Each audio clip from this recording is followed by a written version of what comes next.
नहीं ठीक है, उसके लिए भी आप समय रहते हुए आप बात रखिए ना अपनी बात को। आप जो भी बात रखना चाहते हो वो रख सकते थे, राज्यपाल महोदय जी के अभिभाषण के बाद रख सकते और थे। बातें आ रही हैं।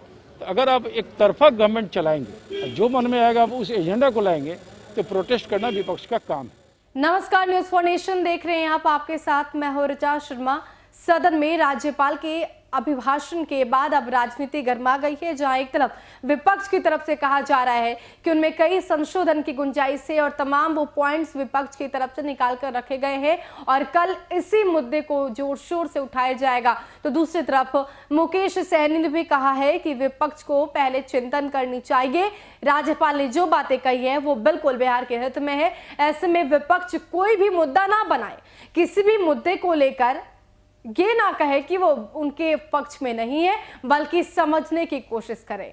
सबसे पहले आप सुनिए क्या कुछ कह रहे हैं मुकेश सहनी। नीति नहीं ठीक है, उसके लिए भी आप समय रहते हुए आप बात रखिए ना अपनी बात को। आप जो भी बात रखना चाहते हो वो रख सकते थे, राज्यपाल महोदय जी के अभिभाषण के बाद रख सकते थे।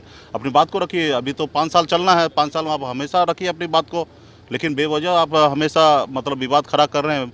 कल भी किस तरीके से देखे कि किस तरीके से 2 घंटा विधानसभा में बेवजह मतलब एक पिछड़ा को बेटा, दलित को बेटा को बाहर निकालने के लिए अड़ गए। लेकिन ये इससे पूर्व में आप देखिए हर पेपर और हर अखबार ने लिखा कि पूर्व में भी इस तरीके से रहा। हमेशा इस तरीके से जब मतदान हुआ वहाँ पे मंत्री महोदय और मुख्यमंत्री जी हमेशा रहे हैं, लेकिन कल उन्होंने चिट पे उतर गए। वो नहीं देना चाहते, कोई मौका सरकार को नहीं देना चाहते।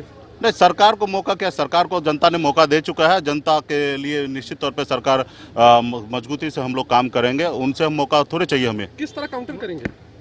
काउंटर करने की क्या जरूरी है, हमें मौका जनता ने दे दिया और हम मजबूती से हम जनता के लिए काम करेंगे, विकास के लिए काम करेंगे, गरीब किसान के लिए काम करेंगे, युवा के लिए काम करेंगे। माननीय मुख्यमंत्री जी जिस तरीके से 15 साल से काम करते आ रहे हैं उससे और तेजी गति से हम लोग उनके नेतृत्व में काम करेंगे। लगता है राज्यपाल ने जो अभिभाषण पढ़ा है उससे चीजें आगे बढ़ेंगी।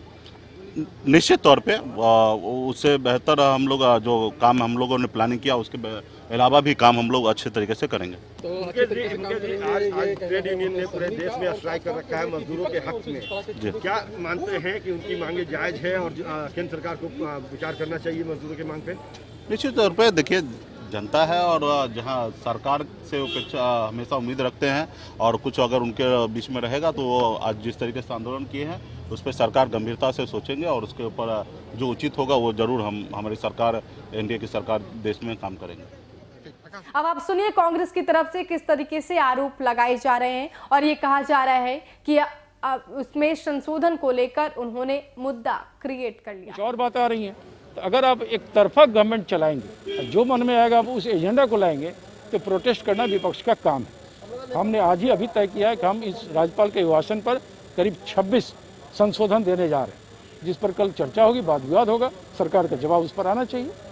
सर, आप किसानों पे बात कर रहे थे कि उनको बहुत घाटा है और सुसाइड करने की नौबत आ रही है। बिहार में यह पहला मौका है जब कहीं किसी भी जिला में धान क्रय केंद्र नहीं खुला है।